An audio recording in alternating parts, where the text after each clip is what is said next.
we live in an Amazon Prime world, unfortunately, so they're going to expect fast turnarounds on customer communication, on shipping notifications. They want to know exactly where their stuff is and how long it's going to take to get it. Sip, Create, Repeat. A podcast providing marketing strategies you can consume over a cup of coffee. Welcome back to another episode of the Sip, Create, Repeat podcast. I am Chris Schneider. Today I'm joined by Phil Kiel, who is our digital ads manager here at Handshake. Phil, welcome. Thank you so much for joining us. Today we're going to talk a little bit about managing $250,000 in ad budget per month and what that looks like, both from a business standpoint, if you run an e-commerce store, and also if you are a digital ads manager. So be sure to stay tuned and let's go. So Phil, can you talk a little bit about what it's like to manage $250,000 a month worth of ad buy? One client that I'm specifically thinking about, not even 2 years ago, they were spending, honestly, not even 2 years ago, they weren't spending any, money on digital ad spend on many of the platforms. And now all of a sudden they're spending, $250,000 a month. So how do you get to that point? How does a business scale up from spending nothing to getting to this point where they're able to handle, $250,000 in advertising budget per month? Cool. Cheers, Chris. So the most important thing to remember if you're starting out with ads, maybe you've been running some small campaigns and you're thinking really big picture, is the performance of your ad campaign isn't the biggest part of the pie. It's everything else that you need to be able to enable you to scale to get up to that size. You need to have the back end systems in place. You need to have shipping, fulfillment. You need to have a solid conversion rate on your website. You need to have solid margins on the product, which will enable you to potentially become less profitable during Q4 when CPMs go up. You need to have solid terms so that you've got a good cash flow. You don't want to have to be paying for product 3 months earlier than when you can start selling it. Yeah. Because that's going to put you in a very cash negative position, especially when you counter in, $200,000 in ad spend. So when you think about all those different, and ultimately you need a product that people want, and you need to have solid support team, solid sales staff, a solid flow of new creative. So when you think about it from that point of view, the performance of an ad set or a specific audience on helping you get to that $250,000 spend per month, it's only a really small portion of that big pie. Mm-hmm. Everything else plays a really big part of scaling up, and that's one of the main reasons why we were able to scale from $6,000 a month in spend to $250,000 is because this store had all those things. They had a product that people wanted. They had a solid term, solid profit margins, solid conversion rate. They were all already set up to scale, and we were really, we could just lock in, set up the campaigns, focus on the creative and focus on the media buying, and not focusing on these other things which can sometimes present themselves when I'm trying to scale that much. Yeah, and I think, thinking back to early, it was a little aggressive for them at times, because there would be months, and this is one thing to keep in mind if you're scaling, there will be months where you just kind of pop off, right? Like all of a sudden you have this massive month, and maybe it's the targeting was oddly on point. Maybe your offer was really good, or maybe it's just the seasonality of whatever you're offering. But we found that, this business specifically certainly has their busy period. And what wound up happening is it got so busy that at times they struggled a little bit to keep up, even with the sales and support staff they already had in place. And so now they're at that, yeah, sure, it's a good problem to have, but the problem is it's still a problem. So I think a business needs to keep in mind going into this that having those standard operating procedures and having those processes in place before you start this effort are going to be really, really helpful, because what you don't want to do is get into the thick of it and you are, getting orders left and right and you're hardly keeping up with it. But then you also need to try to hire 3 or 4 different people on your support staff or 3 or 4 different people on your sales staff while you're in the middle of all of that. If you don't have your system set up, that's just going to set you up for for failure.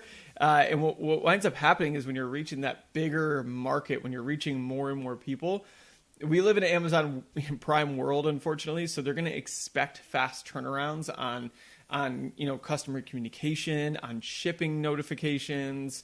They want to know exactly where their stuff is and how long it's going to take to get it. And so, if you think about it now, yeah, you want to scale.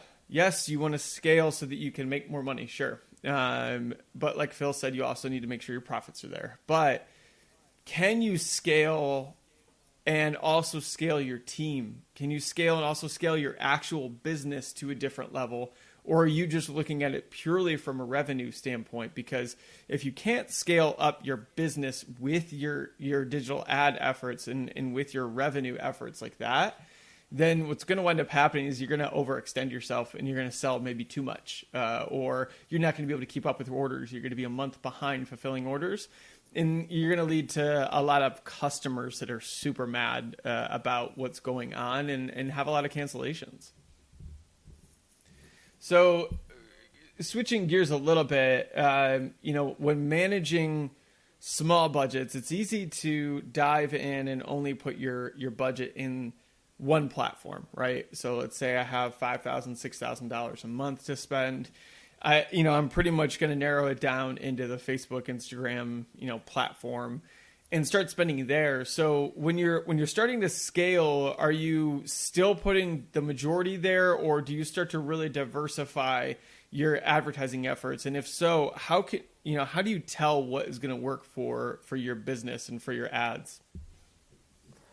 Cool. So the reason why we would potentially look at another platform is two reasons. A, can this platform drive cheaper traffic and cheaper sales and acquire customers that we're not currently reaching now? So that could be a platform like Snapchat or TikTok or Pinterest or YouTube, that potentially it's a different demographic that isn't on Facebook or Instagram. Mm-hmm. Can we use those platforms to basically, extend our reach? And then the second reason why we want to test different platforms is to validate, is Facebook and Instagram still the best place to put the majority of our spend? So we're sort of betting against Facebook by testing Snapchat. Okay, so Snapchat, the cost per click is 10 times cheaper, mm-hmm. but the conversion rate isn't there. Yeah, and that's something that we're going to see most of the time with Snapchat. Or is TikTok CPMs are 10 times less, the clicks are going to be less, but is it the right audience? Is it potentially too young? I know a lot of older people are on your TikTok now, but is it the right audience for our potentially older product that is on Facebook or Instagram more? And then YouTube, can we get these more high intent sources of traffic? And then how does that, going back to that second point, how does it compare to Facebook? Should we still, after a month, should we pause those and go back to going 100% on Facebook or not? Right. Yeah.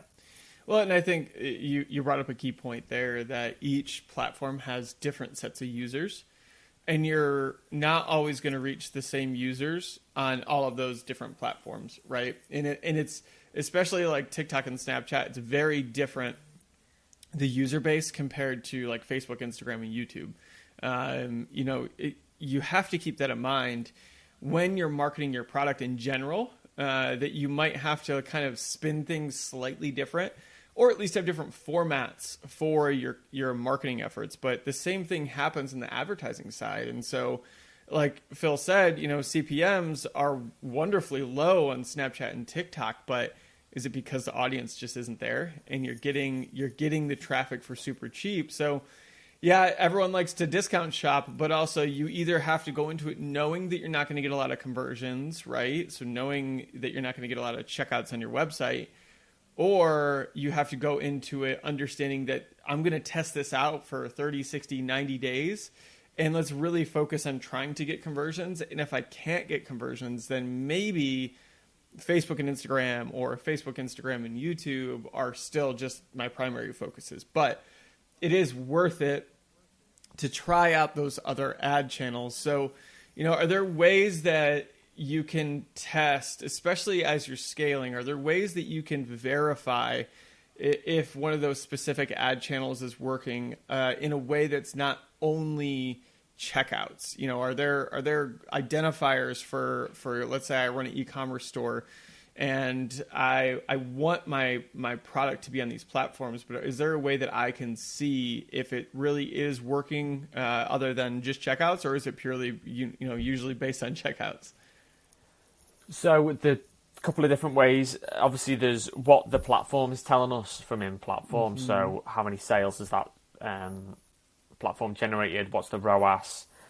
What's the cost per click? What's the click-through rate? So sales metrics and then traffic metrics. And you've got to be wary of what the attribution window is, because sort of on a platform like Snapchat, you can go quite big and have like a 28-day click, 28-day view attribution window. So Snapchat can be quite greedy about what it's actually doing. Yeah. So you've got to be careful to pick the right attribution window. But then also looking in Google Analytics and looking at UTM tracking, what's Facebook saying? And then what is TikTok or Snapchat even showing in Google Analytics as a UTM source or not, as driving sales? And then ultimately, if you've got the option to set up a post-purchase survey where you ask someone, where did you hear about us? So historically, 80% of people have come from Facebook and Instagram. And then after running TikTok and Snapchat for 6 months, 3 months, 9 months, it doesn't really matter, but a decent amount of time, how many people have then said, where did you come from? Snapchat, TikTok, or Pinterest? Have they started to show or not? If they haven't started to show, then chances are those platforms aren't really working because users themselves aren't identifying that that's where they found your product. Sure. So I think, you brought up a really good little piece of information that a lot of people might overlook there is sending out like a post-purchase survey. So, are there maybe some of those other ad platforms can support your overall marketing and advertising goals in other ways? Like can you build email lists from running ads on platforms, right? So do you have any thoughts or any tips for people on building up their email marketing? Because ultimately, what I like to do and what I like to focus on from a advertising standpoint is, getting sales and those are wonderful, but I want to also own that traffic, that data source. And what people don't realize is when you're running ads on Facebook and Instagram and TikTok and Snapchat, and we can go on and on and on, you're paying to acquire those sales. But once you acquire that sale, are you holding on to the information that you get from it? Or are you asking them to join your email list so that then next time you could send out email marketing saying, hey, go ahead and buy my product, and it's a lot cheaper? So are there other ways that you can maybe leverage these platforms for email marketing purposes? Sure. So if you're already doing lead gen efforts on Facebook or Instagram, potentially that's a messenger bot or a lead form as an ad, and you've got some sort of flow that comes off the back of that, essentially it's working and it's generating revenue and it's profitable compared to the ad spend on generating those leads, I'd recommend trying to mirror those on Snapchat, TikTok, and Pinterest. Duplicate the flow, so then you're mirroring, okay, we've got these people coming in from Snapchat as lead gen, these people coming in from TikTok, and these people coming in from Pinterest. And straight away, over a short period of time, you'll understand what's the quality of those emails in comparison to the Facebook source when looking at the email flow, not just looking at what the platform is saying, what's your cost per lead, but you're looking at it from, okay, so how much did the TikTok email flow generate off the back of the lead gen ad from TikTok? Yeah, so even as an e-commerce store, you can be running lead gen ads to help build up your email lists so that you can start to own some of that traffic and hopefully get it on the fairly cheap in a way so that it doesn't cost you a ton to get those email addresses. But I think those are really good, valuable pieces of information. So not to throw a wrench into everything that we've talked about so far, but what about iOS 14.5? How has that changed the game from e-commerce, especially I think viewing it from a business standpoint, right? So as advertisers, we know a lot of the changes, but And we can talk about those. But what about from the business standpoint? What should an e-commerce store owner keep in mind when they're maybe scaling ads or running ads at scale, but also dealing with the privacy changes that are happening here in 2021?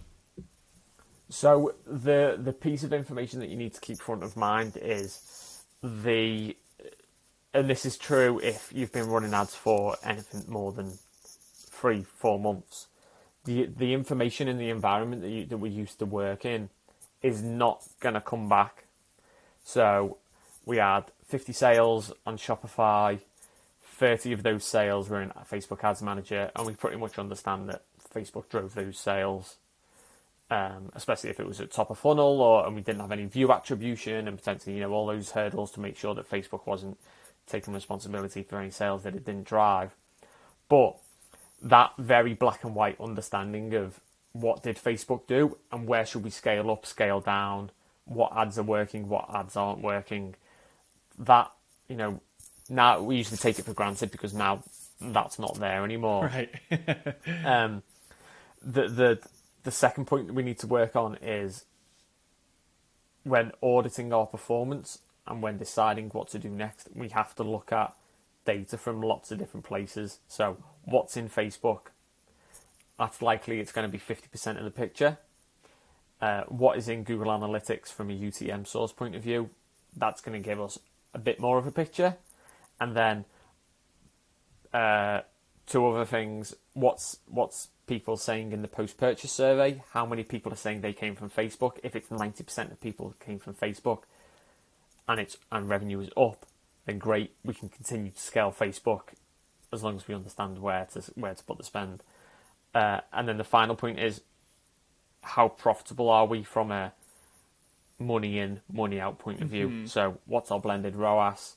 What's our blended cost per acquisition? And putting all those pieces together will give us some sort of idea on what's working, what's not working, and where we need to make changes. Yeah, I think especially when you're going and taking this omni-channel approach where you're putting your efforts into multiple buckets, right? Then the picture gets especially muddy because that I'm not just doing Facebook as my advertising platform. So the money I'm putting into Facebook is X amount, and the money I'm getting out of, let's say, Shopify is Y amount.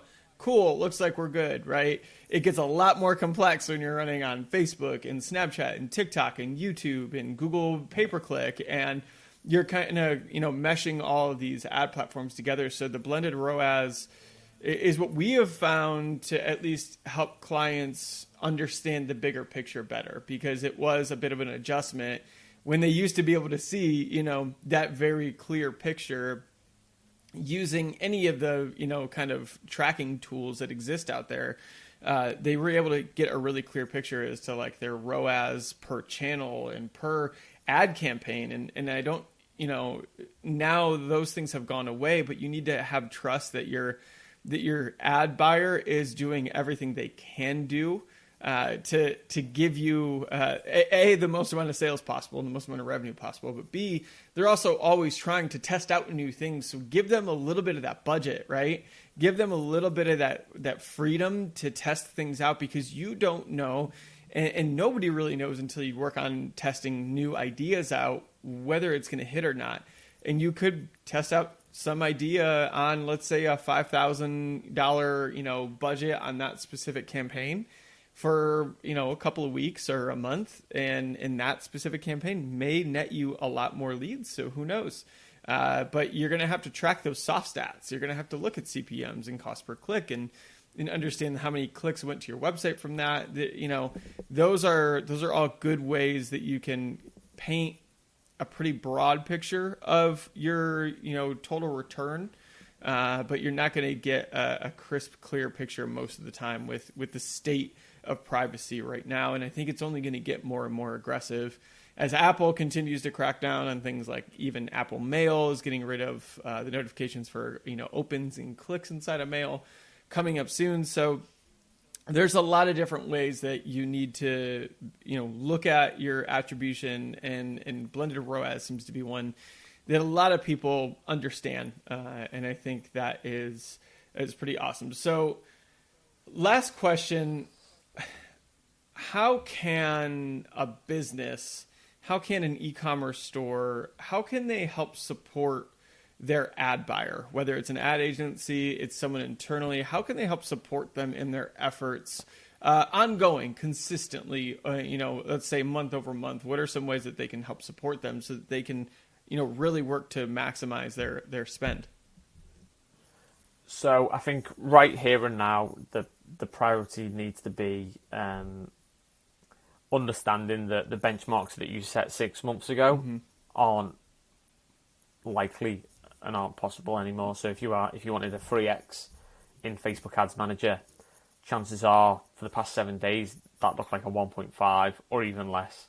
So expecting them to be able to get back up to a 3x, which is what you've got in January or December, that isn't going to be possible because of the iOS changes and the amount of data that's going into Ads Manager. So from a target's point of view, it needs to move closer to a blended ROAS target, total store revenue, total budget spent, and having those conversations with your ad buyer. So how much do you want to spend over the next 30 days? And what does that revenue look like out the back of that for the total store? And not so much, just attributed back to Facebook, because that isn't gonna happen.